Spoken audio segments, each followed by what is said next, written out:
Hello guys, this is News Listener by Angelo. Salamat po sa mga manonood. At if hindi ka pa nakapag-subscribe, please subscribe to support this channel.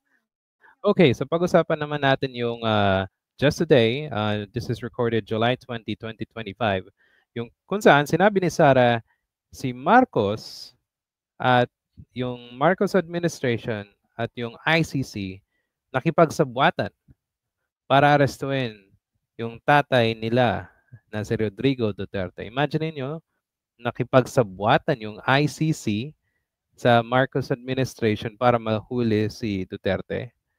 'Di ba? Oh, nag-aakusa lang si si Sara the Explorer. Kung natatandaan niyo, si Sara ay nasa ICC ngayon. At sabi niya hanggang 28 something, matagal na siya doon eh.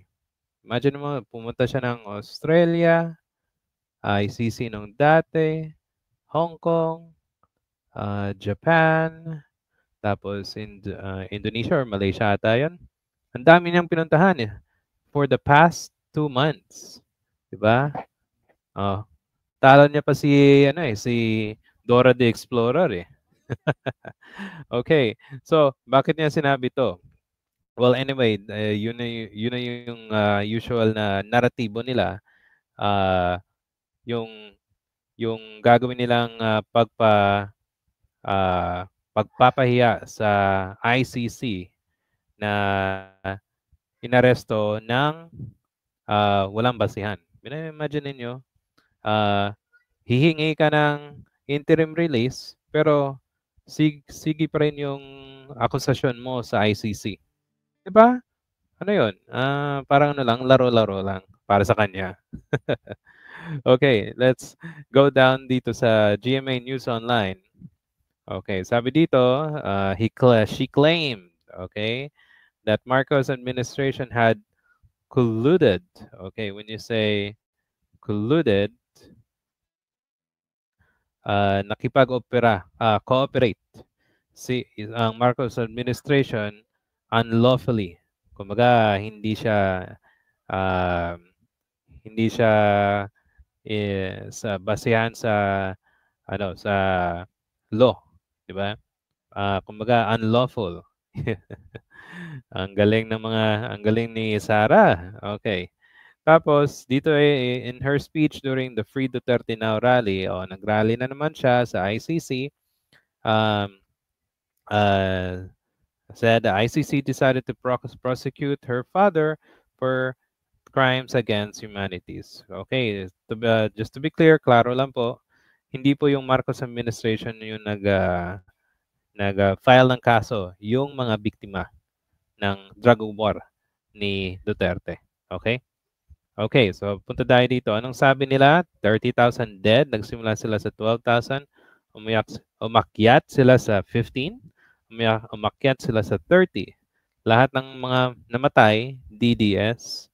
Pero kung hihingi mo sa kanila ang listahan, walang listahan ng 30,000. Hindi naman niya mapatunayan kung merong 30,000 eh. Diba? So gagawa naman siya ng intriga. Okay?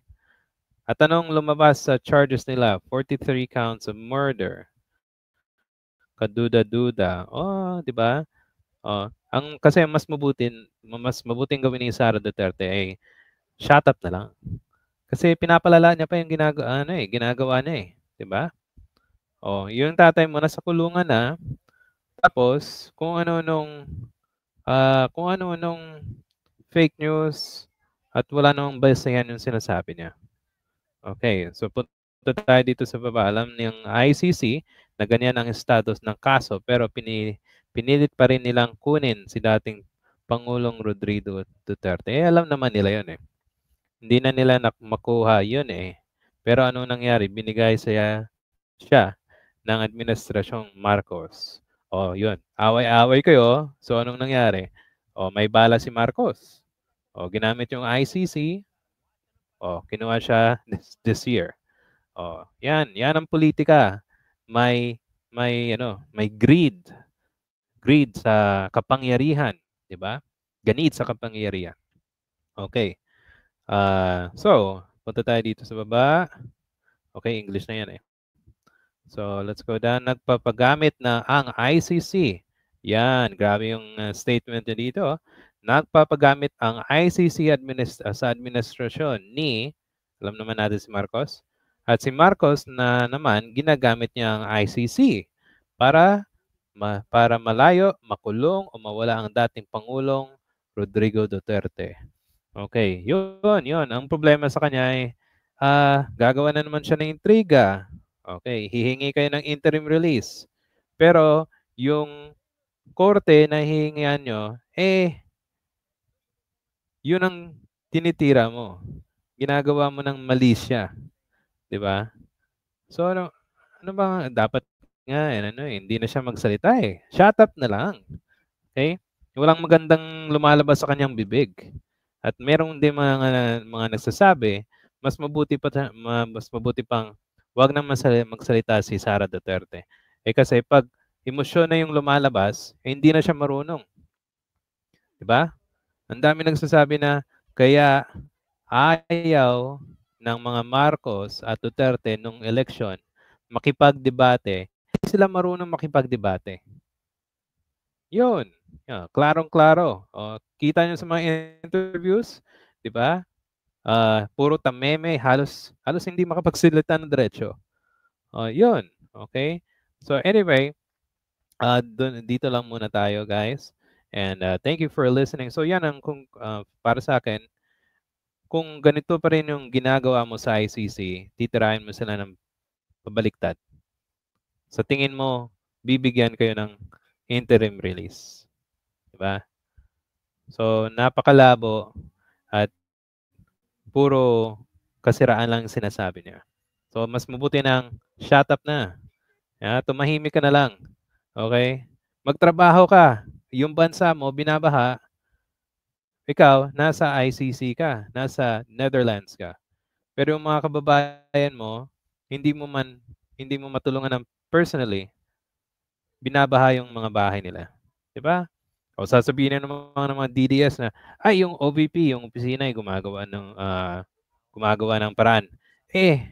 Paano mo mararamdaman ng isang opisyal ng gobyerno ay kung nandun ka sa ibang bansa? 'Di ba? Oh, klarong-klaro 'yan. Okay.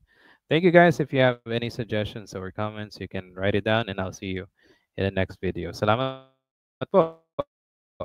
Thank you.